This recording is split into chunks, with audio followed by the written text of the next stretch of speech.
Hello, hi guys! Magandang hapon sa inyong lahat. This is June Rodriguez, Mama Sigari Channel, a faith healer, also mata reader. So ngayong hapon, natatigyan natin ang sabihin sa iyo ng ating mga gabay. So this is a monthly gabay for the month of May 2024 for this sign of Virgo. So Virgo, welcome to my channel. Ano kayang messages, advices ng spirit guides ang ating masasaga for today's video? Kanino makayang energy or kaganapan sa buhay ng mga Virgo signs ang ating mga kagilap. So guys, this reading is a general reading namang hindi lahat makaka-resonate. Kunin lamang po makaka-relate sa inyo and comment down below kung kaninong energy ang ating nasagap. And of course, don't forget to like and subscribe my channel and hit the notification bell for more videos update. And of course, maraming salamat po sa mga walang sawang pagsuporta sa aking channel.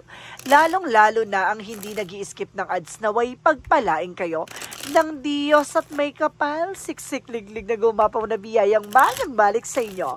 So let's see what is the messages, advices for you ng ating angel spirit. So let's see and watch this. Hagilapin at tuklasin natin anong kaganapan sa buhay mo ngayong buwan na to ang mahagilap natin. Finances, love life, and career? Let's see. Angel Spirit, let's give me information. So there's the Queen of Swords, no? This is the bigger picture, no? Kumbaga unti-unti mo nga nakikita o natutunghayan, no? Ang mga kaganapan sa buhay mo. No, parang kumbaga na minsan natatauhan ka na or either natatauhan ka na talaga na parang nagbibigay sa iyo ng something kaliwanagan at parang katalinuhan at kaliwanagan ng mga bagay-bagay sa pagdating sa possibilities, no, or posibilidad, no? Kumbaga tinitignan mo na kagad yung mga kaganapan na magaganap na maaaring mangyari, no? And because there is Knight of Pentacles. So, there's a security, no? And kasi sinasabi dito, kumbaga, nagiging secure ka sa lahat ng mga galawan mo, no? Parang konting kibot, kumbaga, tinitignan mo yung magiging posibilidad kagad. Kumbaga, parang na-trauma ka eh. Parang na-sense ko na-trauma ka dito sa mga eksena na to with the Knight of Wands, no? Kumbaga, there's a resilience, no? Kumbaga, ngayon parang tahimik ka na lang eh. Kumbaga, ginagamay mo yung mga nangyayari behind your back. No, kumbaga, ang galing kasi parang pinakikiramdaman mo yung mga ganap ngayon. Additional messages. So, there's a Queen of Wands. So, there's a confidence. So, kumbaga, malakas ang loob mo ngayon, no? Kumbaga, alam mo yung sa sarili mo yung grounds mo. Even sa territory mo and because na love life mo, kumbaga, kontrolado mo naman yung iyong emosyon. And because there's a that card for an ending and a new beginning. May mga bagay na matatapos na dito at may mga bagay na magsisimula na, no? This is the transformations. And of course, there's an ending and a new beginning. So, let's see additional messages. And because there's a Two of Cups with a partnership.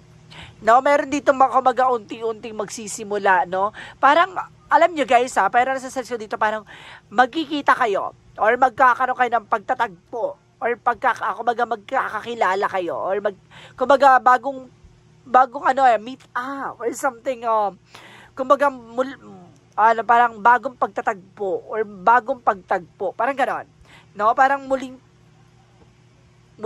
parang there's a muling ibalik, pero at the same time meron dito parang bago lang, no? So let's see what is the Queen of Swords. And because there's that Seven of Pentacles, so there's a harvest time. So may mga bagay dito na parang dahil sa mga pinagdaanan mo, no, dahil sa mga natutunan mo, kumbaga ngayon, alam mo na kung paano mo lilimitahan at paano mo maproteksyonan yung sarili mo.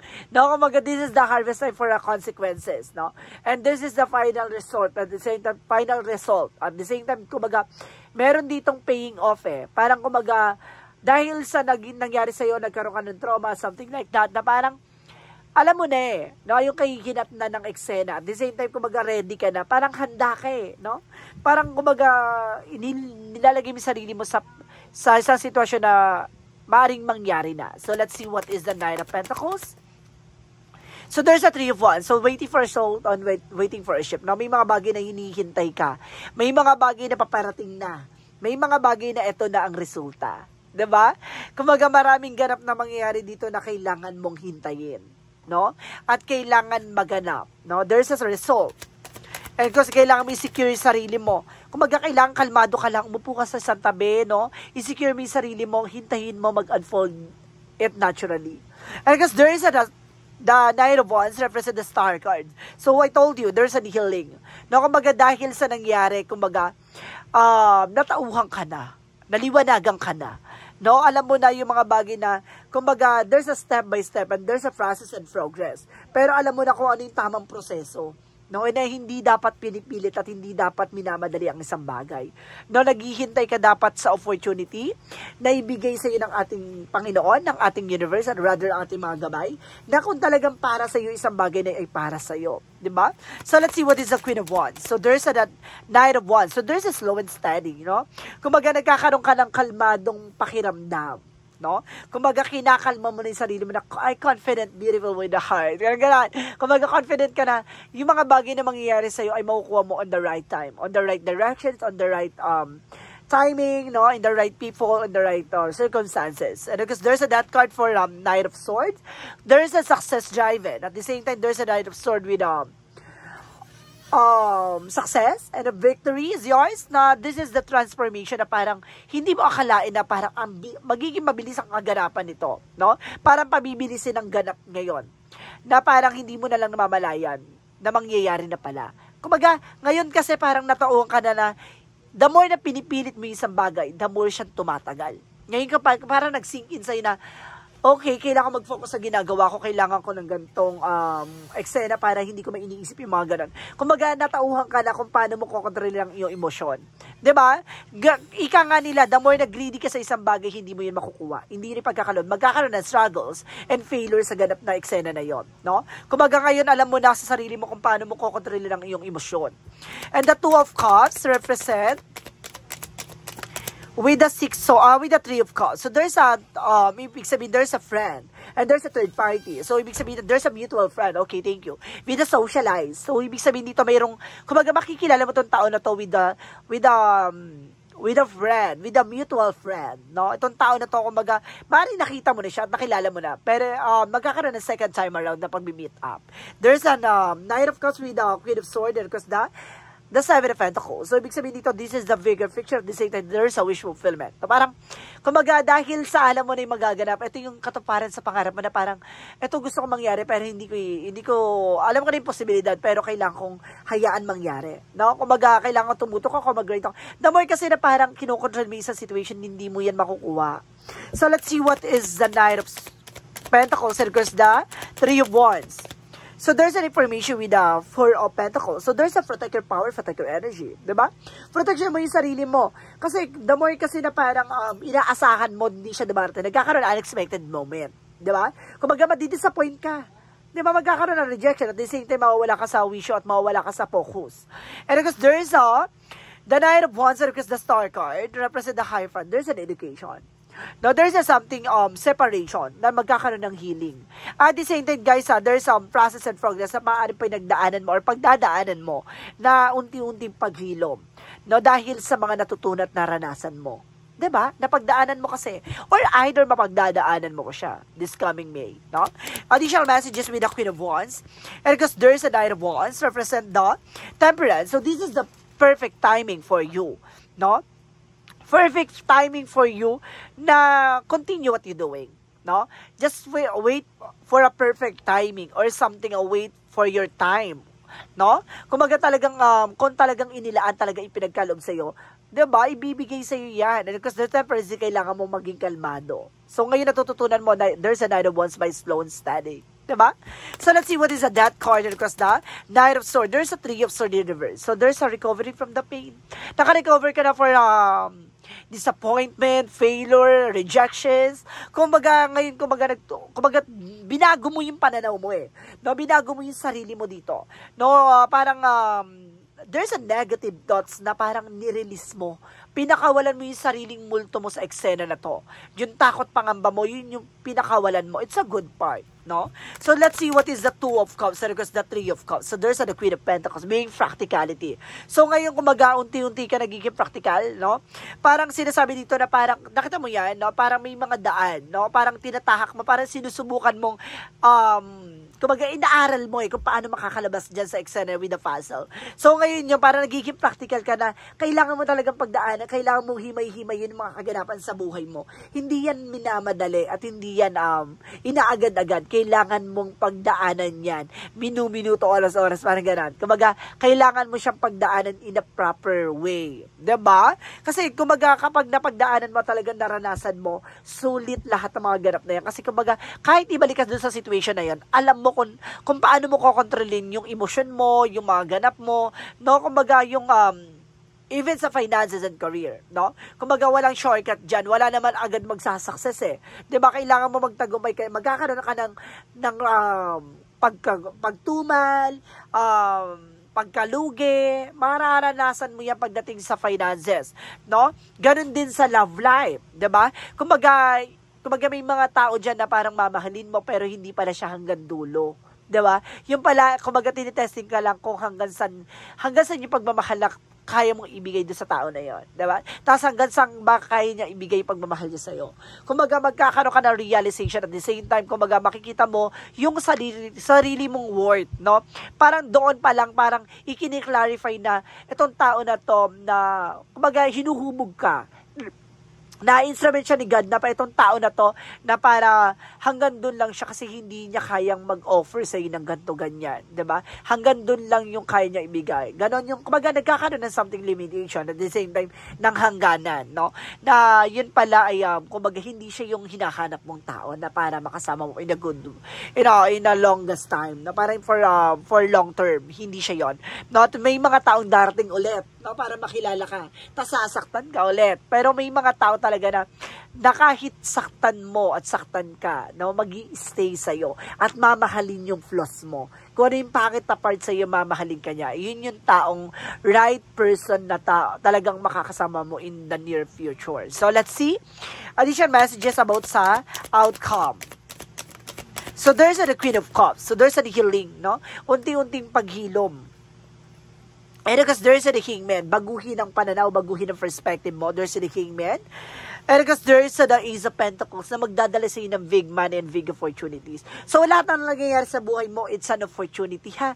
Kumbaga, there's a losing something, there's a losing everything, no? And losing person. Kumbaga, may mga bagay dyan na parang ibinigay sa iyo, it's an opportunity to learn. It's an opportunity to appreciate that, diba? So, let's see additional messages about sa career. Sa career mo naman, there's a two of swords with the decision. Na kailangan mo mag-decision pagdating sa finances, pagdating sa career na you need to take some risk. Diba? Kung pagdating sa business, kailangan mo mag-take no risk. Hindi pwedeng hindi pwedeng yung natatakot ka, yung lilimitahan mo yung sarili mo. No, kailangan i-offer mo yung sarili mo na kumbaga gusto ko matutunan to, gusto ko mag-invest dito, paano ko mag-grow, ganyan. Kumbaga ganon, no? Kailangan mo mag-decision. And because there is a Five of Pentacles. Mag-ingat ka lang, nagkakaroon ng self-sabotage kasi nagiging open ka masyado, no? Kumbaga kailangan kumbaga i-secure mo pag business is business, 'di ba? Walang kapatid, walang kamag-anak diyan. So you need to cover yourself, no? Into something at trouble. And because there is an information with Six of Swords, no? There's a Six of Swords with a transition. Na baguhin mo ang iyong mindset pagdating sa career. Even sa love life, no? Pagdating sa love life, kailangan kumbaga ano mo rin sarili mo, pahalagan mo. Kasi ang ending niyan, kumbaga nagkakaroon kasi ng kumbaga one-sided, no? Kumbaga itong tao na to, pag sobra kasing mahal mo, 'di ba? Parang binibigay mo 'yan. Kumbaga technically, kumbaga pag tumagal, parang feeling niya takot kang mawala siya, ganyan. Hindi ganoon, no? Kumbaga nandoon kasi sa isang relationship na kailangan there's a give and take, 'di ba? Kumbaga kung may binibigay ka, may binibigay din siya, no? Kumbaga, ibang way, ibang matter ba yan, at least, diba, there's a give and take, diba? So, sinasabi na kailangan pagdating sa relationship, kailangan balance kayo. Hindi pwedeng take lang ng take, hindi pwedeng give lang ng give. Diba? Kasi kumbaga magkakaroon talaga ng something failure and complication. So, let's see additional messages about sa love life. So, there's the Tower moment. So, this is the major changes, no? Ito yung malaking pagbabago na magaganap sa iyong buhay pagdating sa relasyon. Dahil parang hindi sa, natauhan ka, naliwanagan ka, No, yung mga pagkakamali mo sa past relationship mo, ngayon i-apply mo na yung mga na kailangan mong baguhin yung ganun palang ano mo, no, na kumaga mali pala, mali yung mga birada mo, yung mga gawain mo, no, na kumaga kailangan i-apply mo sa sarili mo yung mga bagay na natututunan mo.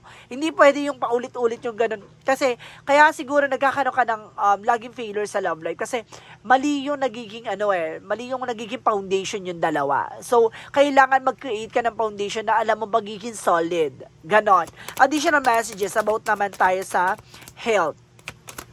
So, this is the word card, no? Kung magkakaroon ka ng success pagdating sa health mo, magiging okay yung pakiramdam mo dito at magiging maganda ang kalagayan mo. No? And because there's an 8 of Cups, so you need to letting go yung mga bad habits, no? Yung mga masasamang sa katawan mo, no? And because kailangan mo ng more water, no? Kailangan mo more water para na sa ganun ma-detoxify, no? Yung mga toxin sa katawan mo, sorry. Kung kailangan ma-clarify yung toxin mo sa katawan, yun yung kailangan ma-release. Kasi kung nagkakaroon ng ng complications kapag kinukulang ka sa tubig, no? So, let's see what is additional messages for magical fairy messages.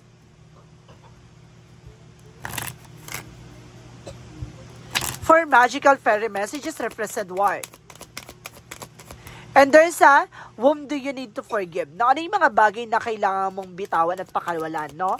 Yung mga dating galit, puot, no? Yung mga bagay na hanggang ngayon binibit-bit mo pa, no? Yung mga pinagdaanan mong, kumbaga may mga pagsisisi, panghihinayang, it's normal, no? Pero yung dibdibin mo until ngayon, yung mga nakaraan na super tagal na, ego na yon, pride na yon. So, you need to release that. Kasi, hindi mo matutupad yung mga pangarap mo kapag may bigat kang pasanin sa dibdib mo.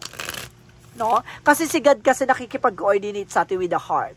So, kung yung puso mo ay may galit at puot, paano ka mag-grow bilang isang tao? 'Di ba? Paano mo matatanggap yun? Kumbaga, may mga bagay kasi na mararanasan natin yung lalo masaktan, i-reject, mag-failure pagdating sa love life and career. You need to accept, no, yung mga struggles na yun, even the challenges. So let's see what is a yin and yang oracle card. And because guys, there's avoidance. So see, I told you, may mga bagay na kailangan kang iwasan. Tao man yan, bagay, or something, pagkain, may mga iiwasan kang tao, pagkain, or sitwasyon.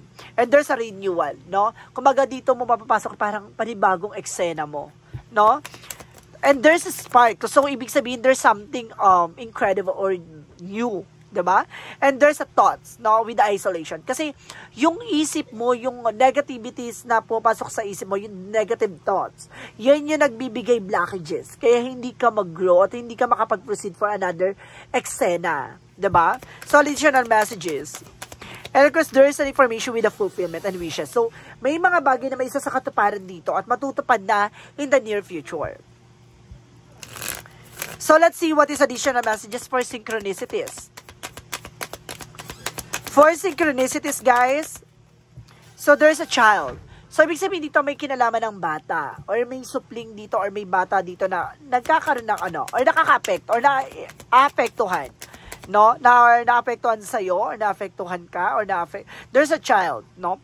At the same time, baka there's an inner child. No, kumbaga meron ka ditong parang immaturity. No, there's an immaturity ako na sense. And there's a speed, no? Kumbaga bibilis ang daloy nito, bitawan mo yung bigat ng nararamdaman mo. And there's a health, no? See? May mga bagay na parang hawak-hawak mo na. May mga bagay na meron ka na. No, kung magpasalamatan mo or i-appreciate mo yung mga bagay na hawak-hawak mo. Magiging masaya ka. At the same time, there's a finder of the lost thing. See? Kung wag mong hanapin yung mga bagay na wala na. No? May mga bagay na naalis or nawala sa'yo. Wag mong hanapin. Kasi may mga bagay dyan na kumbaga dapat i-appreciate mo kung ano man na meron ka. Diba? Kasi there's a change, no? Hindi ka magiging masaya at the same time hindi mababago ang sistema mo. Iikot-ikot yon. Kasi may mali dun sa mo eh.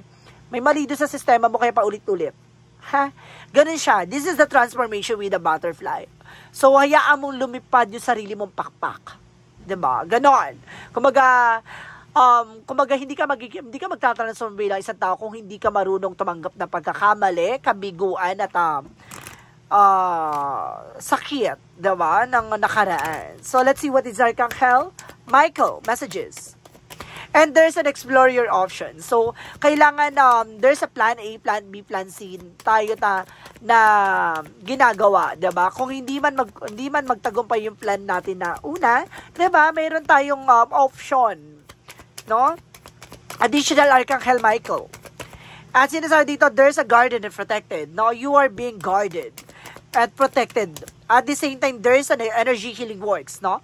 Kumbaga, kailangan mo magkaroon ng healing, no? Emotional and physical, no? There's an energy healing works. And take your time to making decisions. So, kailangan mo magdesisyon as soon as possible. So, ibig sabihin ang nagdudulot ng kahirapan sa iyo ang nakaraang kabiguan. Ha? Kumbaga, marunong ka tumanggap at pakawalan, no? So, let's see what is the chakra. So, there's an impartiality. Diba? Kumbaga maging balanse ka. Hindi sa kakalimutan mo no? Kumbaga papakawalan mo yung bigat, 'di ba? Kumbaga maging lesson yung nangyari sa iyo, pero kailangan mo pakawalan yung mga nangyari. 'Di ba? Pero matuto ka na, no? Para hindi na maulit. Ayun yung kailangan, yung sinasabi ko kanina na kaya pa ulit-ulit yung cycle kasi hindi ka natututo, no? Inuulit-ulit mo pa rin yung ganap na yon. 'Di ba?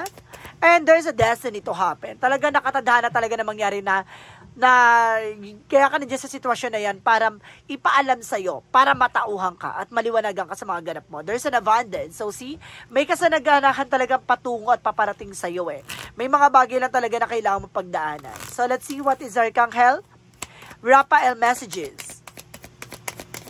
Archangel Raphael messages for exercise is the key. So, some of you guys, kailangan nyo na exercise, no? Massage. And of course, kailangan nyo rin ng something stretching, no? Yoga. Additional messages. And there is caffeine free. So, umiwas ka sa mga kafe. Ha, baka acidic ka, Iwasan mo. Kahit masarap magkape, tigil-tigilan mo. Ayun sinasabi na avoidance. Umiwas ka. Parang tukso yan diba? So, let's see what is additional messages. So, there's an angel strength. So, diba? Kumaga, lakasan mo yung pakiramdam mo. Maging matibay ka. Lakasan mo ang loob mo. And there's a strategy. Diba? Kumaga, baguhin mo yung strategiya mo. Baguhin mo yung way mo. Additional messages. And there's an abundance. So, talaga may kasaganahan dito, ha? Double clarification with abundance. At the same time, there is a courage. No? Parang ini-encourage ka dito na let go mo yung fear mo. No? I-place mo yan ng awareness at the same time ng confidence.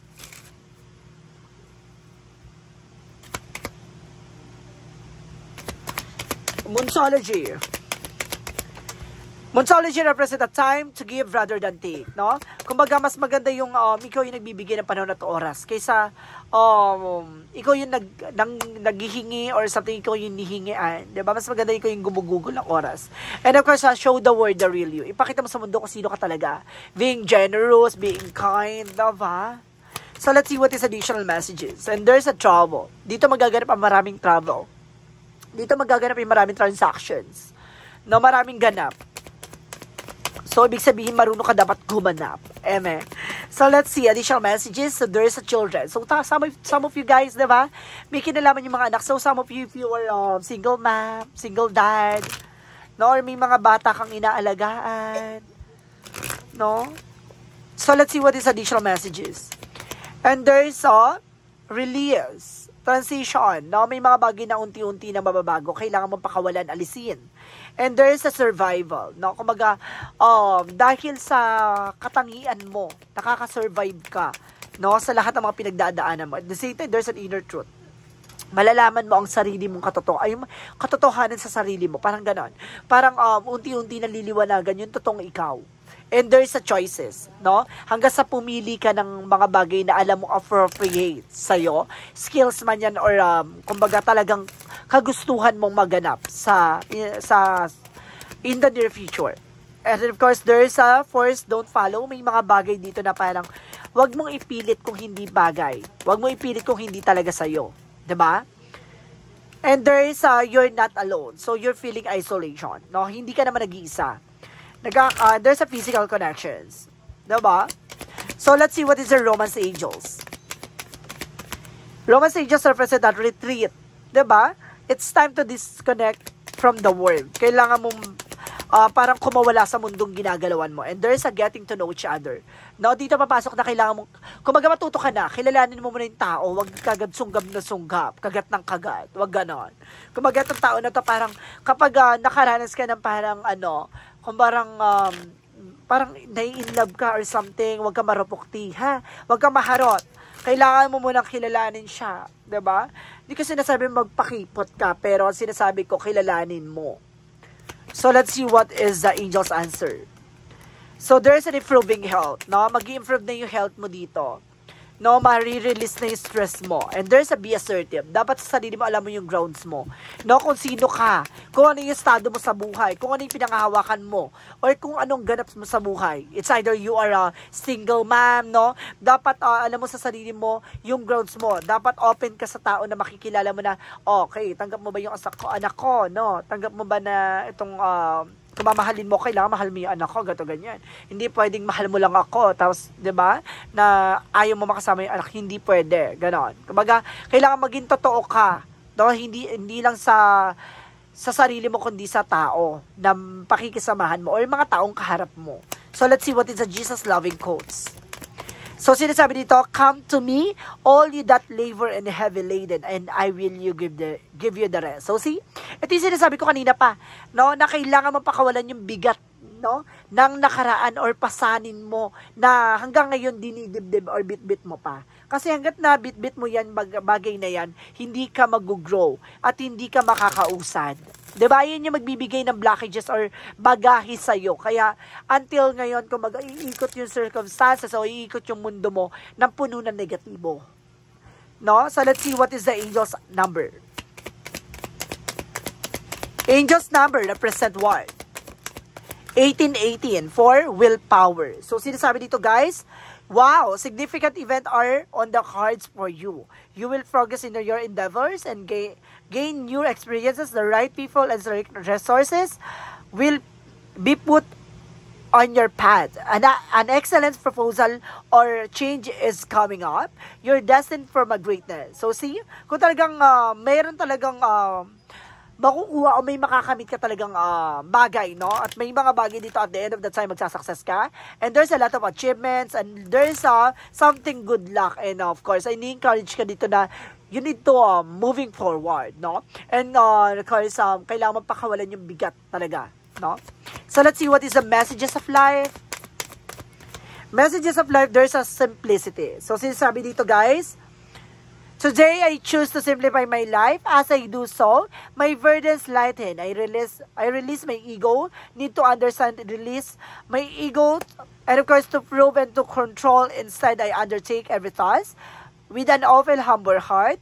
Seeing the truth, that eyes of that child, I discover life in all its wonder and simplicity. As the complication and chaos of my mind fall away. I remember I am one with the light. So see, kumbaga sinasabi dito, pakawalan mo yung bigat, pakawalan mo yung drama, pakawalan mo yung negativity na nagbibigay sa iyo ng bagahe or bigat, kaya hindi ka makapag-moving forward, no? Kumbaga sinasabi sa iyo dito na yan yung nagkakaroon ng komplikasyon sa puso mo at sa isip mo, kaya hindi ka mag-grow. Kaya paulit-ulit yung cycle, na paulit-ulit yung problema at paulit-ulit yung ikot ng kapalaran sa'yo. Kasi hanggang ngayon, hindi mo matanggap yung mga bagay na kailangan mong tanggapin at kailangan pakawalan. So guys, this is a monthly gabay for the month of May 2024 for the sign of Virgo. So Virgo, maraming salamat for this wonderful reading. So once again, this reading is a general reading lamang, hindi lahat makaka-resonate. Kunin lamang po makaka-relate sa inyo and comment down below kung kaninong energy ang ating nasagap. Maraming salamat and see you in the next video. Bye-bye and babush!